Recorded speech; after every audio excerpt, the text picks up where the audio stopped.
Okay, what a great game. What a great play by Peanut Butter and Jelly here. Peanut Butter passed it to Jelly, and Jelly made it. What an unbelievable finish. The adjustments we made from Saturday, and I really feel like playing them Saturday really was going to help us. We really hadn't seen them all year. It's really the first time in my career I've ever played a conference team for the first time on the last game of the year. It was really kind of a weird deal. But it paid off. So we made some adjustments. We monstered Edwards the entire game, or doubled him with the 4, which we don't normally do. We usually double with the guard. Thought it was very effective. We went under the ball screen versus Mintz. We went over the first time. He made 1 3 behind it late, but he was 7 for 21. And then we monstered Gerard. We doubled him if he came into on a Barkley. He only did that one time. The offensive adjustments, we just needed to get out and transition more. I think you saw when we got going, we were really good in transition. Bobby had a 3 go in and out to put it up 15 and made 3 threes in a row. The roof was about to come off, and then it didn't go down. We missed a bunch of easy shots. We got the ball to the middle of the zone. We got it out quick and then made a second attack off the dribble. And we got inside the zone a lot more this time, and we ball screened the top of the zone. I thought Cameron Hilders played phenomenal defense. And Bobby had a double-double. In the first half and kept us in it. Ty had a double-double. And, I guess we're really my 3 first-round games have been a loss on a 40-footer here, an overtime loss against Boston College in Brooklyn, and now a win on a last-second shot. So, I don't know, my heart rate is still at 120. So, it's a heck of a win, and really proud of our team. Questions, again, raise your hand. Let's get the handheld mic, and let us know who you are, who you're with. First question to our left. Connor O'Neill with Deacons Illustrated. Davian, just as simple as possible, what did you see on the final play, and kind of how did you find Ty, and how did he find you as you guys were coming up the court? Well, first of all, defensively, I was isolated with Joe Girard, so mainly I was focused on getting the stop on him. He's a great offensive player, and he definitely could have gamed it. So once I got a stop on him, he missed, I got the rebound. I instantly looked for Ty because, you know what I'm saying, I know I'm going to get the ball right back. So once I passed it to him, I heard him telling me to run. So I just kept running and running, and I got to the right spot. I knew he was going to give it to me. I just had to be ready to knock the shot down, and I did. Yeah, I think Andrew Carr, though, made a great play. He set the drag ball screen after Ty got it. That got him behind the play a little bit, and Ty had the presence to come off of it and throw it to Davian for a big-time shot. Front row. Les Johns, Demon Deacon Digest. Steve, just really curious, Davian touched on this already. You switched off and had Davian check Gerard when Cam had been on him the entire game. What was the reason for that change on that last possession, and what did you get out of it? Well, I don't know, I felt like Mintz was hurting us, getting downhill. And we had gone under, and then the last 2 minutes we decided to go over, and Ty was guarding him. He kind of got caught up in the screen a little bit, and the big wasn't doing a great job of getting his head on the ball.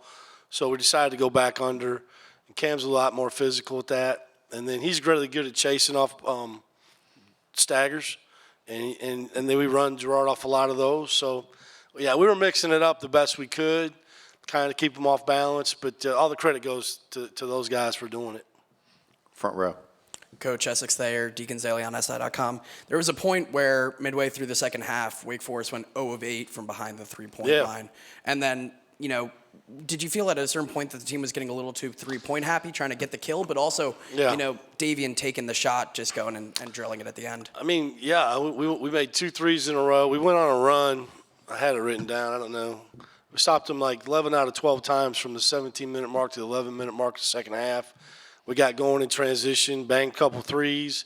Like I said, Bobby missed one that put us up 15. There's a fine line with that stuff. I like my guys to play with freedom on offense. They know that. And, we missed some shots, but I have to go back and look, but I think we were pretty open. Maybe not on a couple. But then we slowed them back down and got inside their defense, which we were able to do. Credit to these guys. They don't see that a lot, that kind of defense. And they really worked hard over the last 48 hours from coming back from Syracuse to get better at it. So, yeah, we did, but I think a lot of them were probably pretty good shots. And if you make them, you blow them out. And so that's kind of how you got to roll with it. Left aisle. Josh Graham, WSJS, for Steve and for Davian. you had on senior day all these comments about how Davian has had a lot of situations he's gone through to get to where he's at today. Yeah. For him to hit that shot, what does that mean to you? And for you, Davian, being a triad kid to hit the shot in the Coliseum, what's it mean to you personally? Go ahead, Davey. Oh, well, it's kind of crazy how, like, things come full circle because, 2 years ago I was on the opposite end of this. So, last 2 years I just kind of put my head down and continue to trust myself and put the work in so I'd be prepared for moments like this. Because, we all know I didn't make the right play against Notre Dame, so I knew that I'd be prepared the next time that I was in a situation like this, and I was confident in myself, and I knocked the shot down. Well, that was a pretty impressive thing to say because he got his shot blocked. I forgot that against Notre Dame when they got the rebound, went down, made a three, and won the game. Look, it's well documented what I think of him. It's unbelievable to think that I signed him at Winston-Salem Prep and never at East Tennessee State, played a bunch of games in here with the curtains down, and against Greensboro, and now here we are. I mean, I don't think you could write a better story than that, for him to do it at the level that he did it at in the SoCon. I mean, he would have been MVP of the 30-4 year. My last year of the tournament had my point guard not went ballistic in the game and had 30, I think, in the championship game. He would have been the MVP. He got on the all-tournament team. And then to come here and do the things that he's done and be the type of person that he is, all three of them, I mean, that's what college sports is about, and it's torture. The kid's played for me for 5 years. I'm sure he'll be mentally broke down after that, but he'll survive, and I'll miss him whenever that day comes. Front row. Brett Friedlander, Saturday Road. Bobby, with Damari out and against that zone, how much did you kind of feel like today you were going to have to step up? And Steve, his improvement over the course of the season, could you kind of go over that? Well, Bobby wasn't with us in the summer. He was playing that high-level competition over there in FIBA and to BC, Georgia. And he made the all-tournament team, and it was the under-20s. But he missed the summer, and that hurt him a little. He was behind. His development has been I see it every day, just him getting better and better and better. But he had to learn to put the work in. A lot of things come natural to Bobby, and he had to make some changes in his game. He had to play more off balance, more off 2 feet. He really worked on his three. He's gotten in the gym. You get what you deserve in basketball, and he has done that. He's become what I would call an acceptable defender. He's getting better. Is that right, Bob? Yeah, that's right. And the one thing that I will say, and I'll let him, very few guys when you over your career have a nose to chase the ball on the glass rebounding. He goes outside of his area every play, and that's not something I don't think is really something I coached him. I think that's more natural instinct than anything. Go ahead, Bob. Yeah, as you say, I definitely feel like I got a bigger role now with Damari out. Yeah, that's it. Like, yeah. Wow. That was thought provoking. I don't even know he had it like, you know what I'm saying? Follow up. But today, I mean, Nah, this is kind of your breakout game. Yeah, for sure. I mean, I feel like every game been a game where I feel like more comfortable every game. And my teammates trust me. Like in practice, they be telling me to shoot the ball more and stuff like that. So you just play with confidence and just do what I can do. You know what I'm saying? Has helped me a lot. And today was the ball was going in. You know what I'm saying? So yeah. Left aisle. Dennis Cox, 99.9 The Fan. For the players, from an emotional high of this win, how do you all shift focus to get ready for tomorrow? Tyree. We won. Next, on to the next. We probably just gonna go back to the hotel. Eat. We enjoyed the win. After the game, but we gotta get on to the next one. We can't just keep celebrating on the win today. We got a tough team, very tough team tomorrow. So we gotta our coaches are gonna get us prepared, and we're gonna come in here and fight and play tomorrow. Bobby. Nah, as T.Y. said, we got to get back to the hotel. We got to hydrate. We got to get ready. My bad, yo. We got to get ready.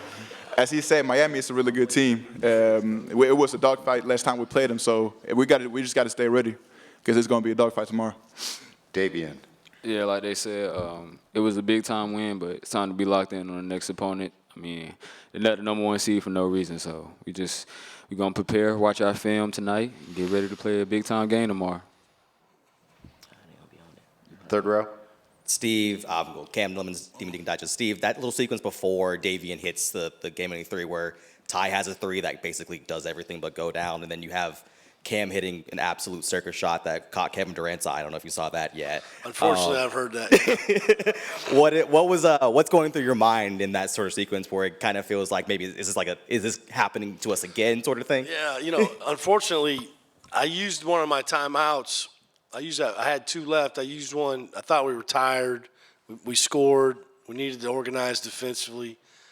And then what happened, we went right down there, and there was a loose ball, and we called timeout to get possession, which we needed. But now we have no timeouts, And so, sometimes that's good, sometimes that's bad. When we were able to come down the floor and score, I don't know. I mean, I thought Ty's shot, we got late in the shot clock again. We're not good at that. But I think we got a little tentative. It's time and score. Cam, that's a shot we work on every day, right? Wrong. But that's some English shit that he does. I don't know. I mean, I don't know. I mean, he's sorry. That's the JUCO in me. I don't know, man. I have to go watch that one. He shot it. It went in. I'm like, hey, man, great shot. So good for him. Last question. Michael Gross, Newhouse Sports. Coach, first of all, congratulations. But I wanted to ask, so Mike Bray retiring yesterday, Coach Boeheim making it unclear whether or not he will return next season. Oh, he did. He just was a little confusing. What's it been like coaching against both of those guys? I mean, let's think about this. When we went up there to what an unbelievable environment it was Saturday, even though we were on the losing side of it, to see the passion of their fan base is incredible. They had 25,000 people in there. And when they announced that Jim Boeheim would coach in his 47th year, I was 10 years old, okay? 10. And so I've started wrapping my head around that one going, wow. I think he's an icon. He's on the mount. He's one of the greatest coaches in the history of the game. He's an innovator because he did it different. He says, when they were retiring those 2 numbers, I looked up at the rafters. I said, Coach, you've coached 99% of the guys that are in these rafters. I mean, he's had unbelievable players, and I like him. So it's an honor. The first time I ever knew anything about Jim Boeheim, I was a freshman in high school in Lone Tree, Iowa, and Iowa beat the Louie and Bowie show in the Sweet 16 in 1980 on the run to the Final Four.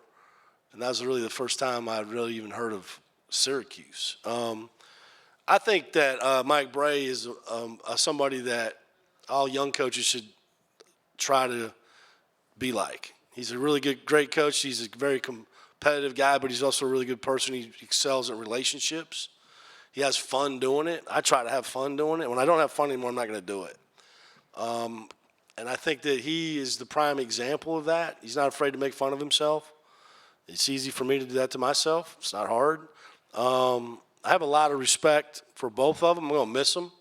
We've had some great coaches. I shouldn't say Coach Bay. I'm not saying these. Don't get me in trouble here. If you're saying what I think that Coach Bray, if he wants to coach again, he can, and he will if he wants to. Same, I don't know what Coach will decide to do, but if whatever he does, he deserves it. He's put the time in for sure. Okay, we'll see you all tomorrow. Thank you. Shit, bro, I was tweaking. Gotta have fun, right? What's your name, Bobby?